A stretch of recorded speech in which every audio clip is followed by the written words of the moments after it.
सांसों के लिए लगी ये कतारें, अस्पतालों में दवाइयों का टोटा, इन दिनों इन दो समस्याओं ने नेताओं के चेहरे का नूर उड़ा दिया है। क्या बीजेपी और क्या कांग्रेस? आम जनता सभी नेताओं से सिर्फ इनको लेकर ही गुहार लगा रही है। जनप्रतिनिधि अपने अपने स्तर पर ऑक्सीजन के लिए दौड़ लगा रहे हैं। जाहिर है वक्त सियासत करने का नहीं है, लेकिन नेताओं का फ्रस्ट्रेशन वक्त बेवक्त निकल ही जाता है।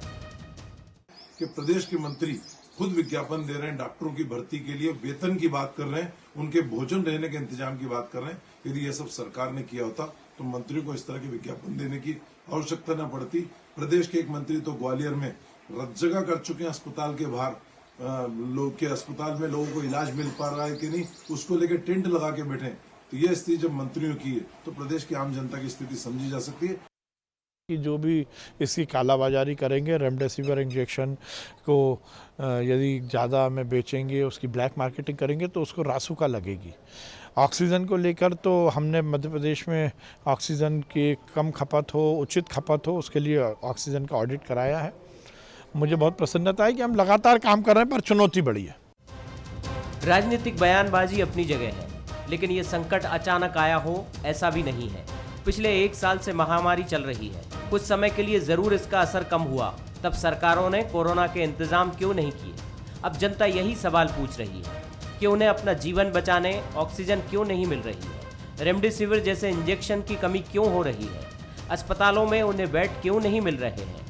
जनप्रतिनिधियों और खासकर सत्ता में बैठे लोगों से यही सवाल पूछा जा रहा है कि उन्होंने ये दिन देखने के लिए तो अपना वोट नहीं दिया था। इस संकट काल में इसका जवाब दोनों तरफ के नुमाइंदों को देना होगा और उन्हें अब ऐसे बुनियादी मुद्दों पर फोकस करना होगा जो न केवल जनता बल्कि उन्हें भी कम से कम सियासत करने लायक तो रखे। नमस्कार, मैं हूं शरद द्विवेदी और आज का हमारा मुद्दा है सांसों की सियासत। सियासत की सबसे ख़राब चीज़ कह लीजिए, या कुछ चाहने वाले ये भी कहते हैं कि बड़ी अच्छी चीज़ है उसकी, कि वो हमेशा सियासत के मोड़ पर ही रहती है। मुस्कुराहट में सियासत, दर्द में सियासत, हंसी में सियासत, आंसू में सियासत। तो ये समझना ही कठिन हो जाता है कि आखिर इस सियासत के पीछे का सच क्या है। आज वो हॉस्पिटल ही ऑक्सीजन के लिए अंतिम सांसें जैसे गिनते हुए नज़र आ रहे हैं। क्यों ये परिस्थितियां बनी? क्यों ऐसे हालात बने कि ना हॉस्पिटल्स में ऑक्सीजन है, ना रेमडेसिविर है? और दूसरी चीज़, सबसे महत्वपूर्ण चीज़ ये है कि इन तमाम चीज़ों के बीच में भी ये वैसा ही है कि किसी घर में, घर के एक युवा सदस्य की, ईश्वर न करे, मृत्यु हो गई है और मृत्यु होने के बाद बड़ा भाई ये कह रहा है कि इसके लिए जिम्मेदार छोटा भाई है, और छोटा भाई कह रहा है मैं तो सब कुछ ठीक था, मैंने तो एम्बुलेंस भी बुला ली थी, मैंने तो सब कुछ कर लिया था, ये बड़े भैया जिम्मेदार हैं, झूठ बोल रहे हैं, ये इन्हीं का सारा दोष है। राजनीति और सियासत क्या वहाँ पहुँच गए हैं? क्या ये मौका ऐसा नहीं है? कई बार सर झुका के जब आप सुन लेते हैं, किसी की डांट सुन लेते हैं, किसी की फटकार सुन लेते हैं, भले ही आप पूरी तरह उसके लिए जिम्मेदार ना हो या कई बार बिल्कुल भी ना हो, तब भी आप कहते हैं कि मैं आपकी पीड़ा को समझ सकता हूँ, आप ये मानिए मैं ही जिम्मेदार हूँ इसके लिए। तंत्र ये भी नहीं कहता कि मैं जिम्मेदार हूँ, तंत्र ये भी नहीं कहता कि इसको हम बहुत जल्दी ठीक करके सब बढ़िया कर देंगे, तंत्र ये भी नहीं कह पाता। हम बिल्कुल मानते हैं कि पेंडेमिक है, एक बहुत बड़ी चुनौती है, लेकिन संबल कैसे बंधाएंगे आम आदमी को? पैसे दे देना, नौकरियां दे देना, या आश्वासन दे देना, या इनको पूरा भी कर देना, इससे ज़्यादा ज़रूरी है वो मानवीय स्पर्श जो ये बताता है कि मैं आपकी पीड़ा समझ रहा हूँ, आप मुझे कोस लीजिए इस समय। लेकिन ये सब तो साहब कस्में, वादे, प्यार, वफा सब बातें हैं, बातों का क्या, कोई किसी का नहीं, यहाँ ये रिश्ते हैं। वही 70 के दशक की फिल्म थी मनोज जी की, मनोज कुमार साहब की। चलिए पटरी पे आते हैं, हम भी डिरेल हो जाते हैं कई बार। चलिए मिलते हैं मेहमानों से। जो मेहमान हमारे साथ हैं वो हैं इंदौर से हर्षवर्धन प्रकाश जी, वरिष्ठ पत्रकार और राजनीतिक विश्लेषक हैं। कृष्ण गोपाल पाठक जी हैं, बीजेपी के युवा नेता और प्रवक्ता हैं। और हर्षद शर्मा जी हैं, कांग्रेस के युवा नेता और प्रवक्ता हैं। थोड़ा बहुत अगर मेरी किसी बात ने आप लोगों के अंतर्मन में प्रवेश किया हो तो मैं सफल मानूंगा, नहीं तो किसी बेवकूफ़ आदमी के प्रलाप की तरह ही समझूंगा इसको मैं। और एंकर्स के बारे में माफ़ कीजिएगा पाठक जी और हर्षद जी, ये धारणा बलवती होती चली जा रही है कि इनकी बातों में कोई दम नहीं होता। खलीफा की बातें हैं, खलीफा की बातों में कोई दम न था। मुस्कुरा तो दीजिए पाठक जी, आप तो गंभीर हो गए जी। चलिए हर्षवर्धन जी, आप मेरे दर्द को समझ रहे होंगे, आप ही चलिए, आप ही से शुरू करता हूं, कुछ व्यक्त कीजिए, फिर राजनीतिक मेहमानों पर आऊंगा, देखता हूं इन पे कितना असर हुआ है। जी क्या कहेंगे हर्षवर्धन जी?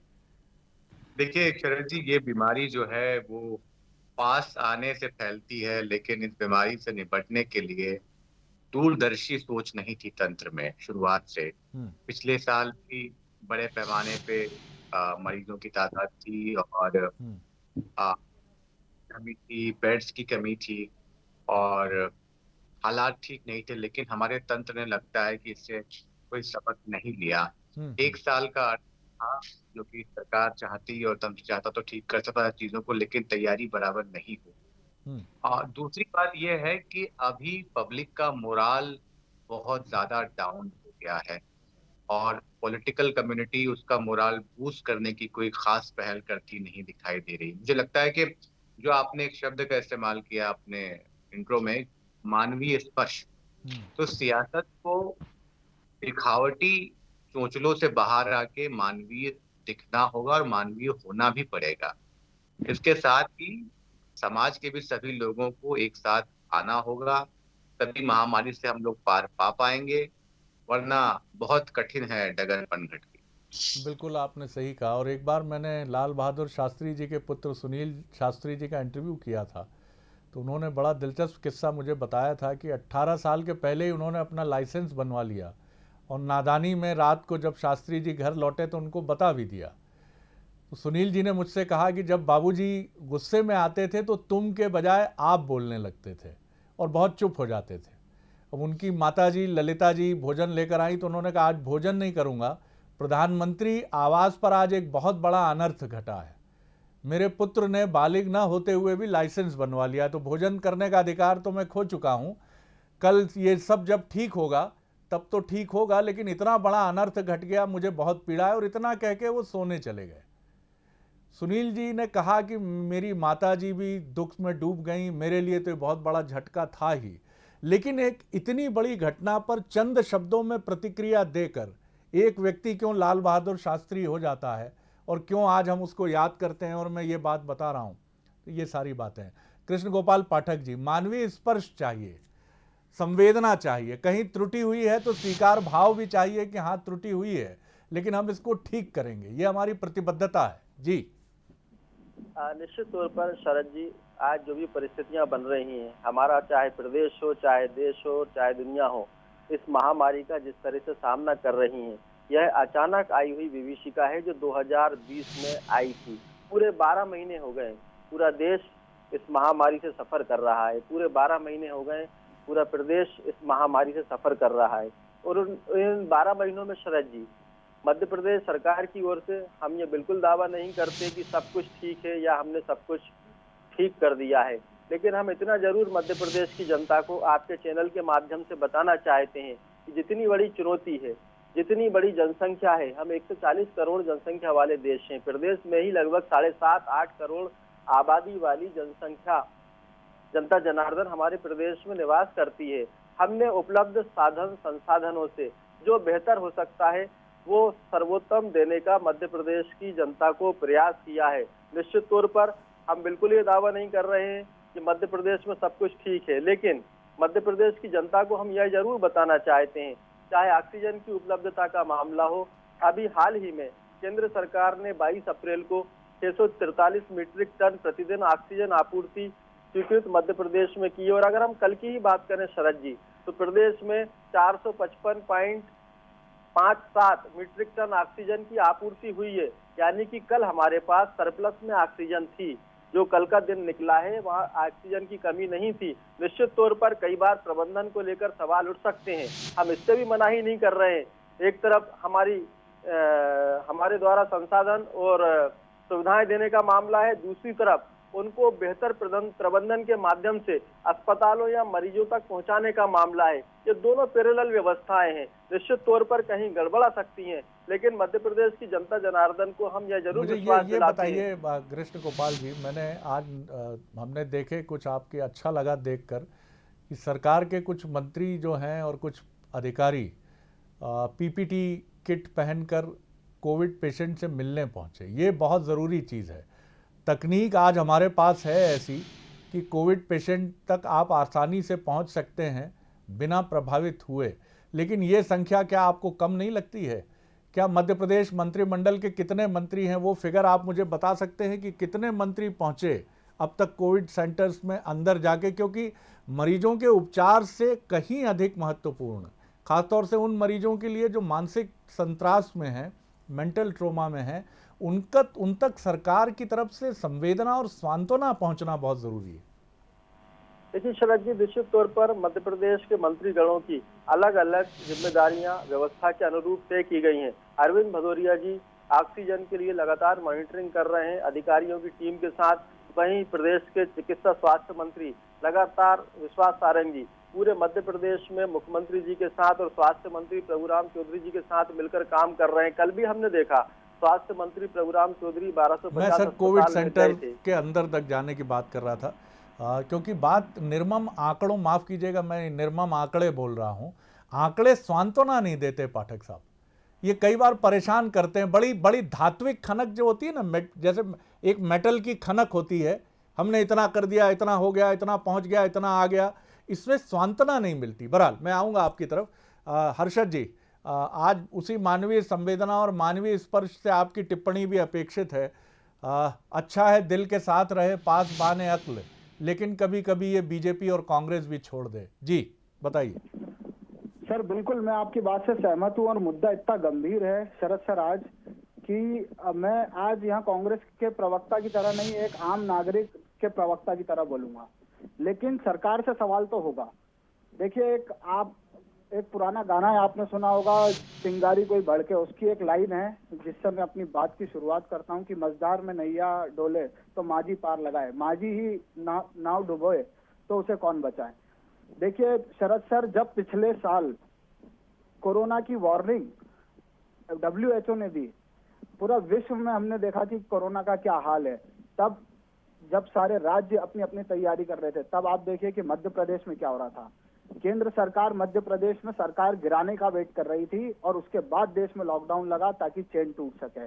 मध्य प्रदेश में जो 15-16 साल मुख्यमंत्री रह लिए शिवराज सिंह चौहान जी, वो अपनी महत्वाकांक्षाओं को पूरा करने के लिए जो प्रदेश के स्वास्थ्य मंत्री है वह 24 विधायकों को खरीदारी कर रहे थे। आपके कितने बड़े नेता कोविड सेंटर्स तक का दौरा कर चुके हैं पीपीटी किट पहन के? हर्षद जी सर, हमारे नेता, आप संजय शुक्ला जी को देख लीजिए, चाहे आप आत्मदाह की जरूरत नहीं है सर, आज काम करने की जरूरत है।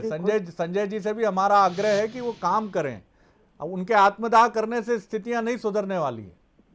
सर मैं आपको बता रहा हूं, संजय शुक्ला जी, जीतू पटवारी जी, हमारे विधायक विशाल पटेल जी, ये लगभग रोज इंदौर के सारे हॉस्पिटल्स में जाते हैं, लोगों के बीच में जाते हैं, उनकी समस्या को सुनते हैं, प्रशासन से उनका कोऑर्डिनेशन करते हैं। और सर ये बात राजनीति की नहीं रह गई है। आज सरकार को आम नागरिक का सपोर्ट है। सरकार कहती है कि लॉकडाउन में आप लोग घर में रहें, लोग घर में रहना चाहते हैं, व्यापारी अपना काम धंधा बंद करके बैठे हैं, विपक्ष आपका साथ दे रहा है। आप देखिए कि कितने सारे कांग्रेस के विधायक हैं, और सिर्फ कांग्रेस के विधायक नहीं, भाजपा के भी विधायकों ने अपनी अपनी विधायक निधि से सरकार को पैसा दिया है, लेकिन सरकार कुछ करती तो दिखे। सर देखिए, अभी कृष्ण गोपाल पाठक जी कह रहे थे, बहुत अच्छी बात कही उन्होंने कि मध्य प्रदेश सरकार ने अपना जो ऑक्सीजन की जो सप्लाई है वो बढ़ा दिया है। सर आज की तारीख में मध्य प्रदेश को 700 मैट्रिक टन की ऑक्सीजन की जरूरत है और 643 मैट्रिक टन आज की पोजीशन जो है वो मध्य प्रदेश के पास थी। जहां तक बात सर आप कह रहे हैं कि मानवीय परिस्थिति की, सर मानवीय परिस्थिति आप देखिए हो क्या रहा है इस प्रदेश में। कभी भोपाल के एक अस्पताल से रेमडेसिविर जिसकी कमी चल रही है वो चोरी हो जाते हैं। आज एक बहुत ही डरावना जेके हॉस्पिटल से किस्सा पेपरों के माध्यम से चलिए पढ़ा। हर्षद जी, मैं लौटता हूं, लेकिन हमें यह भी ध्यान रखना पड़ेगा कि इसमें सियासत का दखल नहीं है, इसमें मनुष्य के लोभ, लालच और उसकी नैतिकता के हनन का दखल है, और ये रहा है। आप उनको बीजेपी कांग्रेस में नहीं लपेट सकते कि एक नर्स जो है वो क्यों लालच के वशीभूत होकर उसको किसी राजनीतिक दल से प्रेरणा नहीं मिली है, ये हमें समझना पड़ेगा। ऑक्सीजन की ज़रूरत पूरे देश में कमी है, इसमें ये बिल्कुल चूक है हमारी कि हम दूसरी लहर को एंटीसिपेट क्यों नहीं कर पाए, क्यों हम ये मान के बैठ गए कि कोरोना अब ढलान पर है। हर्षवर्धन जी, बड़ी बात यही है कि दूसरी लहर की बात तो हम अभी कर रहे हैं, उस चुनौती से अभी जूझ रहे हैं। मैं देश के एक लीडिंग मेडिकल एक्सपर्ट को सुन रहा था, वो कह रहे थे भैया तीसरी लहर की तैयारी शुरू करो। दूसरी लहर में जो क्षति होगी ये वैसा ही है कि आप पानीपत की लड़ाई में एक युद्ध में काफी बुरी तरह क्षतिग्रस्त हुए हैं, लेकिन अगला जो युद्ध दिख रहा है आपको, आप उसके लिए तो तैयार करिए अपने को। जी बिल्कुल सही कह रहे हैं। और मेरा ऐसा मानना है शुरू से शरद जी कि इस महामारी से ट्रिपल एस फॉर्मूला से हमको लड़ना पड़ेगा। ट्रिपल एस क्या है? समाज, सरकार और साइंस। जब तक इन तीनों का मेल नहीं होगा तब तक हम बीमारी से पार नहीं पा पाएंगे। तीसरी लहर की संभावना या कह लीजिए आशंका ज्यादा अच्छा शब्द है उसके लिए, बिल्कुल जायज है। और अब जबकि ये कोरोना वायरस लगातार म्यूटेट हो रहा है और अब तो ट्रिपल म्यूटेशन की बात भी हो रही है, ट्रिपल म्यूटेंट की बात हो रही है, तो एक ऐसा वायरस जो कि अपनी प्रतिरोधक क्षमता लगातार बढ़ा रहा है और कई बार बाईपास कर जाता है जांच को भी, जो पकड़ में नहीं आता। उससे लड़ने के लिए आपको निश्चित तौर पर उन्नत संसाधन और बड़े आधारभूत ढांचे की आवश्यकता होगी। सबसे बड़ी बात है कि हम कोविड केयर सेंटर्स बनाएं, हम अपने मरीजों को ऑक्सीजन तक और आईसीयू तक पहुंचने की उनकी जो संभावना है वो खत्म कर दें, उस पर हम काम करें, क्योंकि उसका अभाव दिखाई देता है। अभी हम देख रहे हैं भोपाल में एक कोविड केयर सेंटर शुरू हुआ है, इंदौर में शुरू हुआ है। हर जिला मुख्यालय पे बड़े कोविड केयर सेंटर बनने चाहिए ताकि तीसरी लहर अगर आती भी है तो हमारे पास मरीजों को गंभीर हालत में पहुंचने के रोकने के लिए एक पर्याप्त व्यवस्था हो। दूसरी बात कि इस महामारी के दौर में एक बड़ा रोड प्लान आपको बनाना पड़ेगा और उसमें जनता को भी बड़े पैमाने पर शामिल करना होगा। पिछली बार हमने देखा कि आपने लॉकडाउन लगा दिया, जनता घरों में थी। जिस कदर आपको एक आपका जो कहते हैं सिविल सोसाइटी उसको इन्वॉल्व करना था, आप नहीं कर पाए। जब तक आप क्राइसिस मैनेजमेंट कमिटीज में राजनेताओं के बजाय एक्सपर्ट्स को शामिल नहीं करेंगे, पत्रकारों को शामिल नहीं करेंगे, वे लोग जिनका जमीनी ताल्लुक रहता है उनको आप शामिल नहीं करेंगे, तब तक एक रणनीति ठीक से नहीं बन सकती। क्राइसिस मैनेजमेंट कमेटी की बैठक हम देखते हैं अधिकांश जिलों में एक औपचारिकता होती है, जो अफसर चाहते हैं वो हो जाता है, उस पर मोहर लग जाती है। राजनेताओं के पास एक्सपर्टीज नहीं है ऐसे लड़ने के लिए।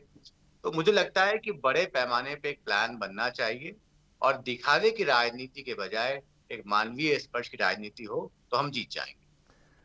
बिल्कुल कृष्ण गोपाल जी, आप मेरे ख्याल से बहुत संजीदा युवा नेता हैं, आप दोनों, हर्षद भी और आप भी। आप समझ पाए होंगे कि देश इस समय किनको सुनना चाहता है।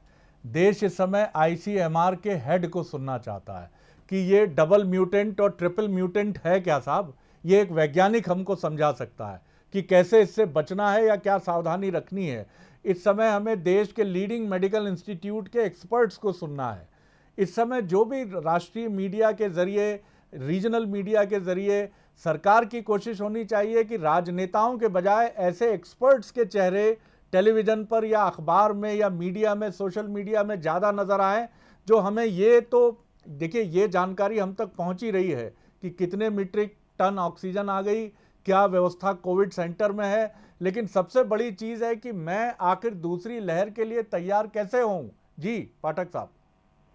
निश्चित तौर पर सूरज जी, आपने बहुत बड़ी बात यहाँ पर उठाने का काम किया है। आज देश में वास्तव में जो भी हमारे मेडिकल एक्सपर्ट्स हैं उनकी जरूरत है कि जनता को उनके विचार और सुझाव ज़्यादा से ज़्यादा सुनाई दें, दिखाई दें, और साथ में सरकार के साथ साथ जो हमारी सोसाइटी है, जो हमारा समाज है, उसमें भी इस समय जहां सरकार की तैयारियां और कवायद एक तरफ है, वहीं स्व अनुशासन परिवार के तौर पर, व्यक्तिगत तौर पर हमारा जो अनुशासन है इस कोविड महामारी से लड़ने के लिए, जो सरकार द्वारा, हमारे एक्सपर्ट्स द्वारा दी गई गाइडलाइन है, उनका पालन करना भी बहुत आवश्यक हो गया है। मैं आपके चैनल के माध्यम से भी मध्य प्रदेश की जनता से, आपके माध्यम से भी निवेदन करूंगा कि कोरोना गाइडलाइन का पालन ही हमें कोरोना से बचाव के लिए रास्ते पर ले जा सकता है और ले जाएगा।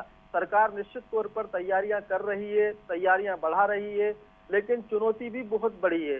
जहां मध्य प्रदेश में 21 अप्रैल को 20,000 के 1 अप्रैल को 21,000 के आसपास बेड्स हुआ करते थे, आज हमने बढ़ाकर मध्य प्रदेश सरकार ने उसको 50,000 तक पहुंचाया है। लेकिन जितनी तेजी से सरकार काम कर रही है, यह महामारी भी उतनी ही तेजी से समाज के सामने अपने आप को पेश करती चली जा रही है। इससे निपटने का एकमात्र उपाय यही है कि हम अपना स्वप्रेरित जो अनुशासन है इस कोविड महामारी से लड़ने के लिए, जो बातें आपने बताई हैं, आपका चैनल लगातार दिखा रहा है कि किस प्रकार से हम गाइडलाइंस का पालन करें, उनको हम बनाए रखें। साथ ही जो मैनेजमेंट में और सिस्टम में लोग हैं, अभी जैसे मेरे मित्र ने, कांग्रेसी मित्र ने इंजेक्शन की कालाबाजारी का मामला उठाया, रेमडेसिविर की, तो सब निश्चित तौर पर सबके लिए सरकार ने प्रावधान किया है। अगर कोई कालाबाजारी करता है उसके लिए रासुका का प्रावधान किया गया है। अगर कोई कहीं पर किसी प्रकार से, जो प्राइवेट अस्पताल हैं, एजेंसियां हैं या जांच करने वाली संस्थाएं हैं, चलिए मैं आता हूँ, लौटता हूँ आपके पास, वक्त रहा तो।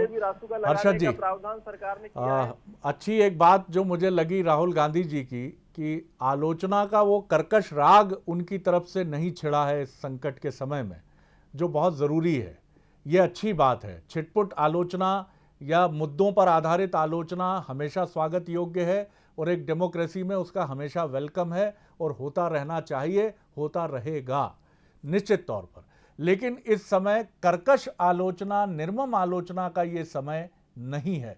हम इसके पहले भी इस कार्यक्रम में ये बात कह चुके हैं कि एक सीज फायर होता है, कि ये युद्ध काल है।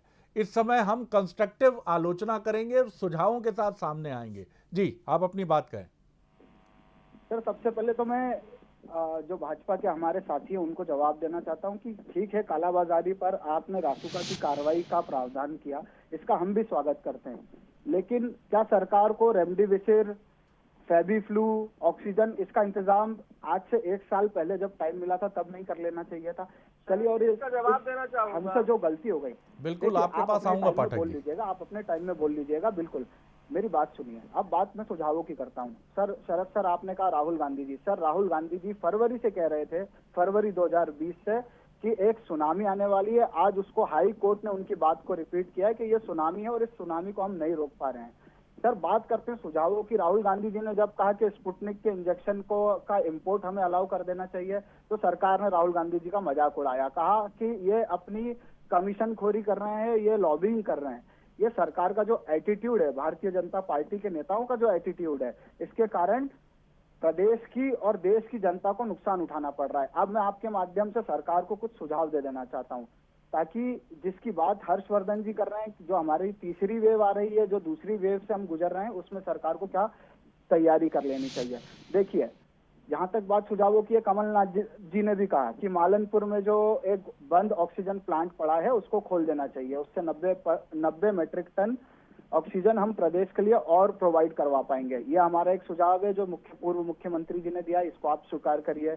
मेरी तरफ से आपको एक सुझाव है कि एमपीपीएससी के थ्रू आप जो मेडिकल स्टाफ है, डॉक्टर हैं, नर्स हैं, इनको परमानेंट आप इन लोगों की पोस्टिंग शुरू कीजिए, जिससे कि जो स्टाफ है वो ट्रेंड स्टाफ आए, जिससे कि जिस मानवता की शरद सर आप बात कर रहे हैं वो लोगों के बीच में रहे।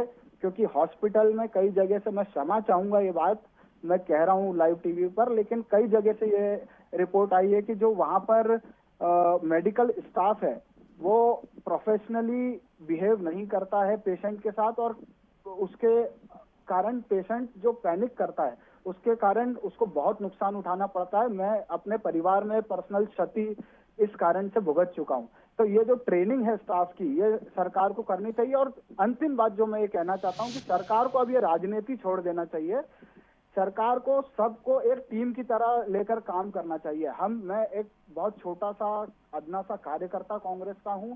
सरकार मुझे जिस तरीके से यूज करना चाहे, हमारे विधायकों को जिस तरीके से यूज करना चाहे, हमारी प्रशासन को जिस तरीके से यूज करना चलिए, चाहे। स्वागत है आपके इन विचारों का, इन सुझावों का। बहुत महत्वपूर्ण बातें आपने कही और मुझे बहुत अच्छा लगा कि यही वो स्पिरिट है जिसकी इस समय हमें ज़रूरत है, बजाय इसके कि आपने क्या किया, आपने क्या किया, मैं आपको बता दूं, आप तो ऐसे ही हो, आप तो वैसे ही हो, आप तो तैसा ही करते हो, आप तो वैसा ही करते हो। इसकी ज़रूरत इस समय बिल्कुल नहीं है। पाठक जी, शरद जी, यहाँ पर सबसे बड़ी बात यह है वो कि अपने आज प्रदेश हमें को और अपने मध्य नागरिकों प्रदेश को में बचाने आम की जनता लड़ाई में लड़ी है। जरूरत है उनका विल पावर बढ़ाने की, उनका आत्मविश्वास इस कोरोना महामारी और बीमारी से लड़ने के लिए बढ़ाने की। तो मैं अपने दूसरे राजनीतिक दल हैं, चाहे कांग्रेस हो या उनके प्रवक्ता हो या नेता हो, सबसे यह अपील करूंगा कि हम वो संदेश दें जिससे एक उनका आत्मबल बढ़े, उनकी विल पावर बढ़े। मैंने तो ये प्रश्न नहीं उठाया कि कांग्रेस के शासनकाल में सिर्फ 2 एम्स भारत में बने थे, अटल बिहारी वाजपेयी और नरेंद्र मोदी के शासनकाल में वो 20 क्यों बन सर गए? आपकी सादगी पे मैंने ये कौन न प्रश्न मर नहीं जाए उठाया, खुदा। लेकिन मैं लड़ते इतना हैं जरूर लेकिन कहना हाथ में चाहूंगा। तलवार भी नहीं। अरे सर, कहाँ एम्स का मुद्दा आप ले आए? अभी छोड़िए, मैं बहुत बात बहुत कर रहा हूं। लड़ाइयों के मैदान होंगे पाठक जी, वहां लड़ लिया जाएगा। अभी तो आप थोड़े सुझाव आपके भी आ जाएं। मैं शरद जी आधे घंटे से इस बहस में हिस्सा बना हुआ हूं और मैं सकारात्मक अपनी बातें रख रहा हूं, लेकिन मेरे मित्र ने पूरी समय राजनीति की। हम मध्य प्रदेश की जनता को ये बताना चाहते हैं कि आप निश्चिंत रहिए। हम ग्रामीण स्तर पर भी प्रदेश में लगभग 20,100 से अधिक संस्थागत क्वारंटाइन सेंटर्स बनाने जा रहे हैं। उनमें से अधिकतर पूर्ण हो चुके हैं। इनमें 2,38,000 से अधिक बेड स्थापित किए जा रहे हैं और अधिकतर की तैयारी हम पूरी कर चुके हैं। इंदौर में ही राधा स्वामी सत्संग हॉल द्वारा 10,000 बेड का अस्पताल प्रारंभ होने जा रहा है। बीना रिफाइनरी में 10 दिन के अंदर 1,000 बेड का सर्व सुविधा युक्त अस्पताल प्रारंभ होने जा रहा है। चलिए सरकार चलिए, बहुत धन्यवाद। आगे नहीं बढ़ा पाऊंगा इस बहस को, आगे नहीं बढ़ा पाऊंगा, मेरे पास वक्त नहीं है, घड़ी की सुई मुझे रोक रही है। लेकिन इतनी कल्पना मैं जरूर करता हूं कि महर्षि विश्वामित्र या महर्षि वशिष्ठ जैसे ऋषि मुनि अगर इस दौर में होते और वो सत्ताधारी राजन से अगर रूबरू होते तो क्या कहते? वो शायद यही कहते कि हे राजन, जो कुछ घट गया वो बहुत उस पर शोक करने के लिए बहुत सारी चीज़ें हैं, लेकिन अब शोक मनाने का समय नहीं है राजन। मैं राजाज्ञा तो नहीं कहूँगा इसको, लेकिन जनता की आज्ञा ये ज़रूर कहूँगा राजन। राजन से आशय यहाँ लोकतंत्र से निर्वाचित सरकार से है कि है चुनी हुई निर्वाचित सरकार। महर्षि वशिष्ठ और महर्षि विश्वामित्र कह रहे हैं कि आप ऐसे अस्पतालों का निर्माण कराएं जहां भविष्य में मानवता को किसी किस्म की पीड़ा ना हो। आप ऐसा अचूक और फूल प्रूफ सिस्टम खड़ा करें जहां ऑक्सीजन की कमी से कभी किसी को कष्ट ना हो। भले ही कभी कोई वायरस आक्रमण ना करे, लेकिन आपका सिस्टम ऐसी तैयारी रखे कि ऐसा लगे कि आसन्न वायरस हमला करने ही वाले हैं। हे राजन, अगर इन चीज़ों का पालन करोगे, अमर युगों युगों तक तुम्हारी कीर्ति प्रभु राम की तरह अजर अमर होगी। और मैं समझता हूँ यही संदेश फिजाओं में है और इसी को बीजेपी को भी ग्रहण करने की आवश्यकता है और इसी को कांग्रेस को भी ग्रहण करने की आवश्यकता है। ये समय कुटिलता से मुस्कुराने का नहीं है, अपने प्रतिद्वंदी की तथाकथित सफलता विफलता राजनीतिक गुणाभाग का नहीं है। ये समय है मानवता की सेवा करने का। हम सब गहरी पीड़ा से गुजर रहे हैं। कोई ऐसा व्यक्ति इस समय नहीं होगा भारत में जिसने अपने किसी न किसी प्रियजन को न खोया हो। बहुत कठिन समय है, बहुत कठिन समय है। हम निकल जाएंगे, ये विश्वास है। हमने बहुत कठिन समय देखे हैं, लेकिन निकल तभी पाएंगे जब हमारे हाथ एक दूसरे के हाथ में बहुत मजबूती से गुथे होंगे और हम ये कहते होंगे कि इस समय सियासत नहीं, इस समय मानवता की मदद। बहुत धन्यवाद आप सभी का। बने रहिए बंसल न्यूज़ पर। नमस्कार।